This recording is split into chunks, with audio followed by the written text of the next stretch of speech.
자, 2025년 합격 전략 설명회죠. 에너지 관리기사 필기부터 말씀을 드릴게요. 자, 그동안에 많은 수강생 여러분들이 계셨습니다. 이게 보면은 동영상 강의 수강도 중요하지만요. 수강생 여러분들의 그 질문에 대한 빠르고 친절한 이 답변이 공부에 많이 도움되었다라는 분들이 많이 계셨습니다. 그래서 2025년도에도 역시 지리에 대한 회신을 정성껏 해드릴 것이고요. 그리고 이제 그 중간중간에 더 쉽고 자세한 설명이 필요하다 이렇게 생각되는 부분, 이런 것은 제가 지속적으로 업데이트를 하고 있습니다. 여하튼 제 강의를 들으시는 모든 분들의 합격을 기원하면서 합격 전략 설명회를 시작해 보겠습니다. 목차입니다. 요 순서대로 이제 말씀을 드릴 텐데요. 요 말씀드릴 때 밀당이 들어갑니다. 왜냐하면 똑같은 템포나 똑같은 속도로 하지 않고요. 조금 자세한 설명이 필요하다는 거는 좀 자세히 말씀드리고, 스킵 비슷하게 가는 부분은 빨리 지나가도록 할게요. 자, 그래서 에너지 관리기사의 수행 업무 및 진로와 전망, 조건, 시험에 대한 설명, 학습 방법, 그리고 합격 전략, 요 순서대로 말씀을 드리겠습니다. 자, 첫 번째 1-1 에너지 관리 기사의 수행 업무를 보시면, 자, 동력 및 난방 공급을 위해서 산업기계 공장, 사무실, 아파트 등에 열 공급을 하는 뭐죠? 보일러 및 관련 장비의 효율적 운전을 위한 지도, 안전관리, 점검, 보수, 이러한 일들을 하고요. 보일러 및 열 사용 기자재의 제작 설치 시 효율적 열 설비를 위한 시공 감독, 보일러 작동 상태, 배관 상태 등의 점검을 합니다. 자, 진로와 전망 보시겠습니다. 자, 진로, 열 설비 취급하는 모든 기관, 보일러 검사 품질관리부서, 소형에서 대형 공장의 보일러 담당 부서, 보일러 생산 업체, 보일러 설비 업체 등으로 진출을 합니다. 전망을 보시게 되면은, 자, 에너지의 효율적 이용, 절약에 대한 필요성이 증대되고 에너지 낭비 규모가 미국, 일본 등 선진국에 비해서 높은 수준이어서 상대적으로 에너지 관리 기사의 역할이 증대되는 추세이고, 이에 따라서 에너지 관리 기사의 고용은 지속적으로 이제 증가하고 있는 전망이 있습니다. 자, 이런 내용은 지금 그 큐넷에 있는 내용이고요. 자, 여기 있습니다. 기계 설비 유지 관리자. 자, 이것을 하기 위해서 시험 보는 사람이 많이 늘었더라고요. 기계 설비 유지 관리자는 뭐냐 보시게 되면은, 메리트가 많은데요. 대부분의 건축물에 반드시 필요한 그 자격인데요. 건설공사 또는 건축물 내에 있는 설비 유지 관리 업무를 담당하고요. 바로 이거 기계 설비법에 의해서 일정한 규모 이상의 건축물에 필수적으로 선임이 되어야 하는 기계 설비 유지 전문가가 되겠습니다. 자, 기계 설비 유지 관리사 도전, 고민할 필요가 없습니다. 자, 대형 고층 건물 필수 선임 자격에서 이러한 건축물, 그리고 지역 난방주택에 대한 거고요. 그 다음에 이렇게 이제 특급, 고급, 중급, 연봉, 어바투죠 있고, 그 다음에 정년 없이 평생 근무 가능하다. 기계설비 관리자로 선임 시 관리자로 정년 없이 근무 가능하다는 그런 메리트도 있다 생각해 볼 수가 있겠습니다. 증가하는 수요에 비해서 기계설비 유지 관리자 인력은 이제 많이 부족합니다. 그래서 대형 고층 건물 수 증가 추이에 있고요. 그 다음에 요거 이제 신문에 나온 거, 기계설비 유지 관리자는 기계설비 유지 관리자 미선임 합격 약 22% 정부 대책은 뭐 이라든지, 국제신문, 기계설비 신문에 품귀 현상 뭐 이런 말이 이제 다 이제 등장해져 있는 내용들입니다. 그래서 지금 기회를 잡는다면 미래가 달라진다. 이것은 우리 그 홈페이지에 있는 내용 제가 추려본 것입니다. 자, 기계설비 유지관리자 지금 도전한다면 취업부터 연봉 상승 노후 준비까지 가능하다. 누구에게나 기회가 될 수가 있다. 취업에 집중한 20, 30대, 자기개발에 힘쓰는 30, 40대, 미래를 준비하는 50대 이상. 그리고 그렇지. 50대 이상 여기 안 나오는데 이 비전공자라든지 나이가 좀 많은 되신 분들도 우리 그 에너지 관리기사 응시를 하시더라고요. 자, 붙은 분도 많이 있으세요. 여러분의 미래를 바꿀 수 있는 단하의 나의 가장 확실한 방법이다. 이런 내용을 제가 홍보를 한번 해드렸습니다. 자, 다시 들어옵니다. 에너지 관리기사 응시 조건, 산업기사 취득 1년 이상, 실무 종사, 기능사는 3년 이상, 그 다음에 타 종목 기사 이상의 합격, 자격을 취득한 사람 등 쭉 이런 내용들이 우리 큐넷에 다 나와 있는 내용을 제가 요약해서 말씀을 드린 것입니다. 쭉 읽어보시고요. 자, 다음에 시험 설명 보겠습니다. 과목, 검정 방법 과목. 자, 시험은 CBT라는 그 컴퓨터로 시험 보는 것이죠. 이런 시험을 봅니다. 과거에는 PBT라 그랬고 이제 종이로 이렇게 해갖고 이제 A형, B형 이렇게 해서 뭐 1부 오전, 2부 오후 이렇게 했던 적이 있었죠. 자, 이 CBT 대비한 공부 방법은요, 기존에 했던 방법대로 하시면 되는 거죠. 그리고 출제 범위와 수준도 뭐 동일하니까 기본에 충실한 학습 그리고 빈출, 기출 위주로 준비를 하시면 되겠습니다. 자, 그 다음에 시험 일정은 1년에 3번을 봅니다. 1, 2, 3회. 과거에는 뭐 1, 2, 4회 이렇게 했는데 다 1, 2, 3회로 이제 통일이 됐죠. 우리 이제 에너지 관리기사 같은 경우는 일정표 항상 것이 큐넷에 나와 있습니다. 자, 검정 방법 보시면은 출제 형태는 객관식 사지 택일형이죠. 문제는 5과목인데 과목당 20문제 해서 100문제가 나옵니다. 시험 시간 총 2시간 30분이 되겠어요. 합격 기준은 이제 100점 만점에 과락이라는 게 있죠. 과목당 40점. 그러니까는 20문제 중에서 과목별로 8문제 이상을 맞추면 되고요. 그다음에 평균은 60점이 넘어야 됩니다. 그렇죠? 근데 어느 과목에서 뭐 40점 맞았다 그러면 딴 데서 좀 이렇게 보상이 돼야 된다는 얘기죠. 과락이라는 게 있다. 이거 참고를 하시면 될 것 같아요. 자, 그 다음에 시험 과목을 보시게 되면은 제1과목 연소공학, 그 다음에 2과목 연력학. 연소공학, 연력학 내용이 조금 이제 수험생들 입장에서는 어려울 수가 있는데 오히려 요거는 이제 기본 잘 파고 들어가면은 우리 또 재밌는 그런 내용도 있어요. 그 다음에 3과목 계측 방법, 4과목 열설비 재료 관계 및 열설 재료 및 관계 복규, 5과목은 열설비 설계 이렇게 되겠습니다. 학습 방법 보시겠습니다. 교재는 윙큐 에너지 관리 기사 필기 제가 쓴 책이죠. 박병호 저고요. 내용은 빨간 키라고요. 빨리 보는 간단한 키워드 핵심 요약이 있습니다. 그 다음에 책은 기출문제 출제 경향이 나와 있고요. 그 다음에 여기가 본론 핵심 이론과 핵심 예제고요. 4번은 관연도 기출문제와 해설 이렇게 이제 구성이 되어져 있는 우수한 교재가 우수한 학습 교재가 되겠습니다. 자, 학습 방법 보겠서 2번 효과적인 학습 순서를 보겠습니다. 전반적으로 말씀드리면요. 이제 순서에 대해서 그 여러 가지 얘기들이 있어요.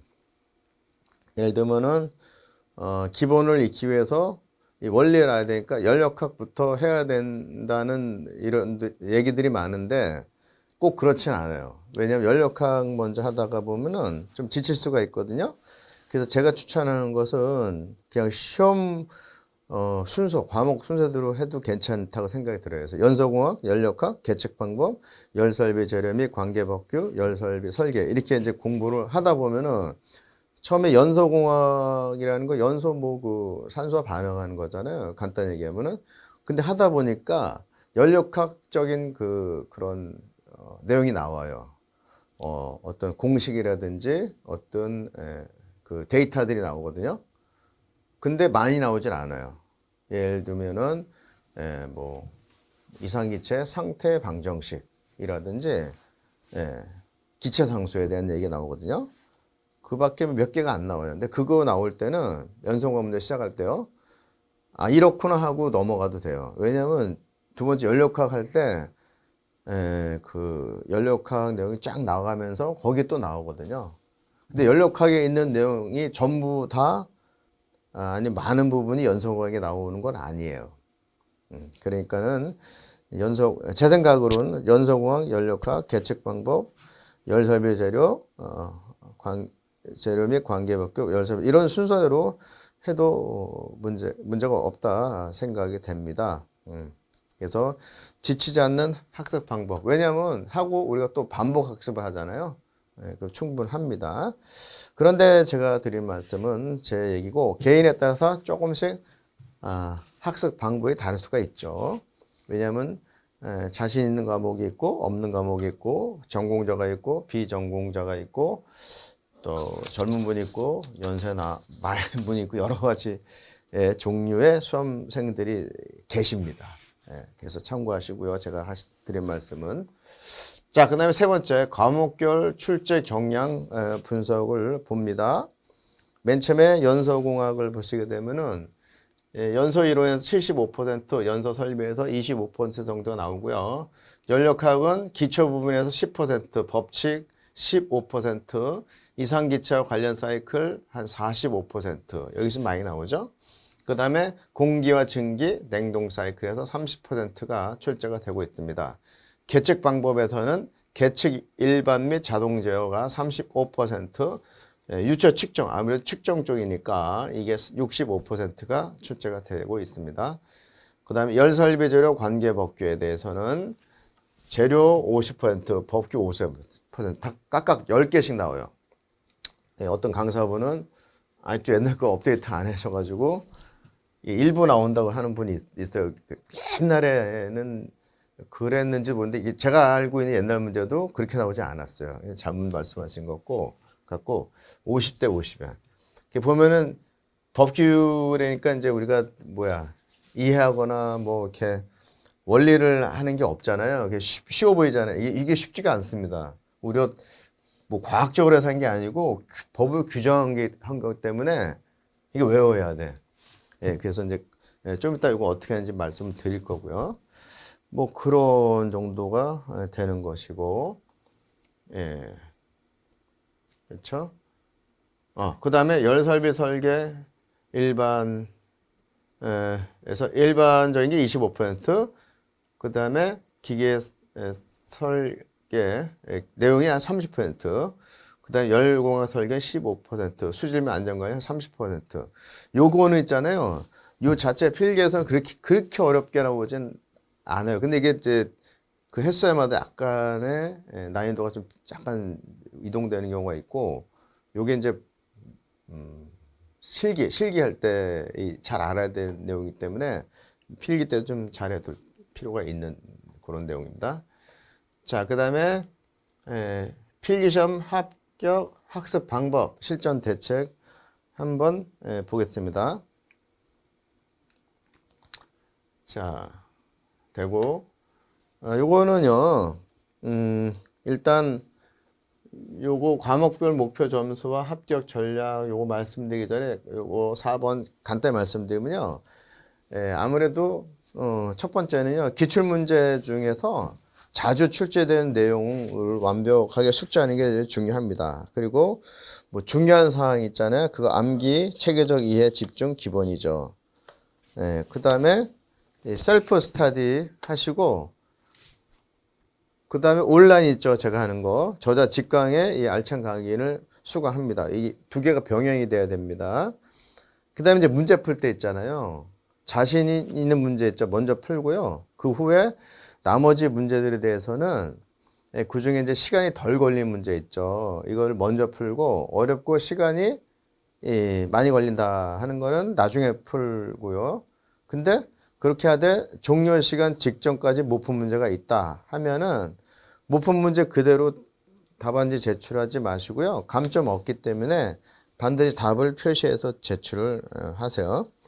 그 헛갈린 문제가 나왔다 할 때는 최초에 기재한 것이 정답인 경우가 많이 있습니다. 요거를 이제 항시 생각을 해볼 필요가 있다 이런 얘기입니다. 자, 과목별 목표 점수 합격 전략 연성학 70, 연력학 65, 계측 방법 75에서 80. 이 계측 방법은 이제 그 비교적 어렵지 않기 때문에 고득점 전력 과목으로 삼아 주시면 좋겠고. 근데 네 번째 열설비 재료 관계 법규 70에서 75점, 열설비 설계는 65점 이 정도로. 열설비 설계를 약간 이제 목표 점수 올려도 뭐 이렇게 좀 괜찮긴 해요. 이 정도 하면 될 것 같고. 자, 여기서 보면은 이 연소공학 있잖아요. 이 연소공학은요, 모든 과목의 중심이 됩니다. 그렇기 때문에 이거는 기초를 탄탄히 쌓아야 하겠어요. 그 다음에 연력학하고 열설비 설계, 요거 보면 특히 연력학. 요거는 이해하기 힘든 계산 문제가 나올 때가 있는데, 그거는 어떻게 해서 뭐 한 개 정도 포기를 해도 돼요. 왜냐하면 이제 뭐 평균 60점 이상이고 과락 40점 이상이니까. 그런데 기본 공식하고 설명한 문제에서 바로 65점 이렇게 획득하는 전략이 필요하다 이런 얘기입니다. 그런데 이제 개인에 따라서 강점이 있는 과목이 조금씩 다르다. 그렇죠? 자, 과목별 학습 전략 보시게 되면은 이거 이제 넘어가면 이제 이렇게 커리큘럼 들어가는데요. 과목별을 잠깐 보시면은 연서공학을 보겠습니다. 자, 아까 그랬죠. 이 연서공학은 에너지 관리 기사의 바탕이 되는 과목입니다. 그러니까 필기 과목의 전반적인 이해에 도움을 주죠. 어떻게 보면 이제 고등학교 때 화학 이런 이제 느낌이 나는 과목이 되겠죠. 요건 이제 2개 정도 고난이도 문제가 나오긴 해요. 그러니까 학습할 때는 2개 정도 고난이도 문제, 야 이거 왜일까? 뭐 디테일하게 풀 필요가 있어요. 이해할 필요가. 근데 시험 볼 때 만약에 내가 고난이도 문제를 잘 알아. 그래도 좀 나중에 필요가 있고, 왜냐하면 이제 시간이 걸리니까는. 그 다음에 영 모르겠다 그러면 처음부터 고민하지 말고 어떻게 해요? 나중에 찍는 방법으로도 가야 되는 것이죠. 어쨌든 그렇고, 연력학은요, 이게 어떻게 보면은 원리를 알고 좀 우리 공학 내지 이 기술 어떤 지식에 자신 있다면은 이게 참 마음 편한 과목이 될 수가 있어요. 혹은 또 비공정 전공자들 입장에서 이렇게 보면은 이 막막하다가 볼 수가 있습니다. 근데 하여튼 전반적으로 이 수험생들이 가장 어려워하는 과목이 바로 연력학이죠. 연력학 1법칙 엔탈피, 연력학 2법칙과 엔트로피, 이상기체와 상태 방정식, 각종 열기관 사이클, 증기, 냉동 사이클 등의 개념들을 바탕으로 해서요. 초중 난이도의 문제가 주로 출제가 되고요. 여기도 역시 2개 정도 고난이도 문제가 출제가 되고 있습니다. 자, 3번 계측 방법을 보겠습니다. 요거 계측에서는요, 어느 정도 암기가 좀 통해요. 암기할 필요가 있는 게 많이 있고, 그 다음에 암기해서 득점할 수 있는 게 있어요. 이게 뭐 종류라든지 특징 이런 거 많이 나온단 말이에요. 자, 그래서 자주 등장하는 공식이 있는데 몇 개 많이 나오진 않아요. 그거 암기하고요. 그 다음에 계측기 종류하고 특징, 요거 잘 정리하셔야 합니다. 각 계측기별로 종류의 분류가 머릿속에 딱 맵식으로 딱 그려져 있어야 돼요. 이것도 역시 기출문제 중심의 학습을 권장을 합니다. 자, 4번에 제4과목 열설비 재료 및 관계법규 보시겠어요. 이것은요, 요 3과목 계책 방법하고 마찬가지로 암기 과목에 이제 들어가는 건데 이것은 시험 뭐 한두 달 전에 빈출 내용을 암기하는 방법으로 학습하는 게 효과적이 되겠습니다. 그러니까 시험 2개월 전에만 보라는 게 아니고요. 쭉 해오시다가 이렇게 하라 이런 얘기죠. 자, 이게 법규 아까도 말씀드렸지만 이게 암기 과목이지만요. 그 분량이 꽤 돼요. 그래서 이거 역시 기출 문제로다가 하나 둘씩 출제 경향과 흐름을 먼저 파악하는 것이 매우 중요하겠습니다. 여하튼 뭐 이 4과목에서는요. 이해 요구하는 문제는 별로 출제가 되지 않고 암기 위주의 출제가 많아요. 고급정 전력 과목으로 준비하셔도 좋겠습니다. 자, 다음에는 5번째 열설비 설계. 이게 생각보다 하는 것보다는 이제 그리 어렵지 않고 약간 암기야 이해가 필요를 하죠. 계산 문제가 여기서 좀 나오잖아요. 그런데 여기서 나오는 일부 계산 문제는 사실은 연력학을 보지 않고 요것부터 하면은 잘 이해가 안 가는 것도 있단 말이에요. 그러니까 반드시 요 5과목은 연력학을 아신 뒤에 하셔야 되는 거고, 그러니까는 연력학 먼저 보고 여기에서 계산 문제 접근한 게 유리하다. 그렇게 권장합니다. 그 내용을 보면은 뭐 원통에 발생하는 뭐 길이의 인장 응력 등 뭐 기계 및 유체 역학에 대한 내용을 이해해야 풀 수 있는 문제도 나옵니다. 그러니까는 관련된 공식 암기는 필수적이다. 자, 그 다음에 특히 여기 문제 계산 문제 보면 단위 환산. 이 단위 환산은 전반적으로 다 중요해요. 단위 환산에 따라서 그 숫자가 달라지잖아요. 그러니까 요거를 잘 알아야 됩니다. 요거 모르면 이제 잘 진행이 잘 안 나가요. 정답될 거가 뭐 마지막에서 오답으로 이렇게 막 가는 경우도 있어요. 그러니까 단위 환산 이거는 또 특히 5과목에서는 집중적으로 이제 하여튼 깊게 생각해야 된다 이거죠. 단위 환산은 이제 사실 그 과목 전반에서 중요합니다. 우리 저 기계 개념, 뭐 화공 개념 이런 데 볼 때는 단위가 되게 중요해요. 자, 배율학 에너지 관리기사 필기 커리큘럼 보시면 메인이 이제 기초 강의가 있고요. 기본 이론, 그 다음에 기출문제 풀이, 핵심 요약 이렇게 4개의 그룹핑을 볼 수가 있는데 기초 강의는요. 초보자도 쉽게 이해 가능한 기초를 이게 특화하는 거예요. 예를 들어서 뭐 수학의 기초라든지 화학과 물리의 기초 관련된 뭐 상식하고 기계 기초에 대한 강의를 합니다. 그래서 기초 지식이 부족한 초보자도 쉽게 이해할 수 있기 때문에 바로 입문 전 수강을 권장합니다. 자, 기본 이론은요. 시험에 꼭 나오는 중요한 내용만 엄선한 핵심 이론이다. 자, 이런 내용이고요. 기출문제 풀이에서는 최신 트렌드를 간파하는 상세한 핵심 기출문제 풀이가 되겠습니다. 핵심 요약에서는 이 중요 내용 중에서도요. 놓치면 안 되는 그런 필수 내용을 강의를 했습니다. 그래서 빨간 키라고요. 우리 책 앞에 있는 그 있어요. 빨리 보는 간단한 키워드. 그 강의인데 시험 전에 최종 요약 정리 학습용으로 이렇게 활용하면 좋겠습니다. 자, 그래서 기초 강의는 업계 최초로 우리가 실시한 그러한 아주 중요한 내용이고요. 히든카드 1이 핵심 요약이 되겠습니다. 히든카드 2에서는 핵심 요약집과 모의고사가 있어요. 이렇게 이제 커리큘럼이 구성이 되어져 있습니다. 자, 다음에 수강생 맞춤형 커리큘럼을 말씀을 드릴 건데요. 요거는 입문자부터 전공자까지 다양한 수강생에 맞춰서 단계별로 구성을 했는데요. 자신에게 꼭 맞는 학습 순서에 따라서 능률적으로다가 공부를 할 수가 있겠어요. 자, 내가 뭐 초급자다라고 하면은 기초 강의부터 시작해갖고 기본 이론, 핵심 예제, 기출문제, 핵심 요약 이런 이제 순서대로 학습을 하면 좋겠습니다. 초급자라고 제가 얘기한 것은요.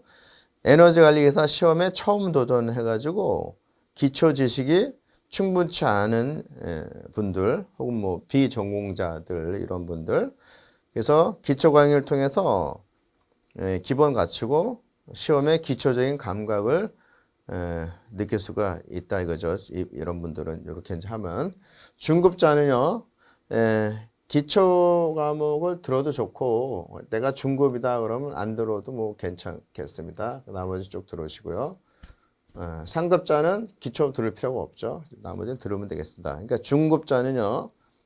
에너지 관리에 대한 기초 지식이 있고 핵심 이론부터 학습하시고 전체적인 이해도가 약간 부족 하신다고 하면은 기초 강의를 선택해서 들으셔도 좋다.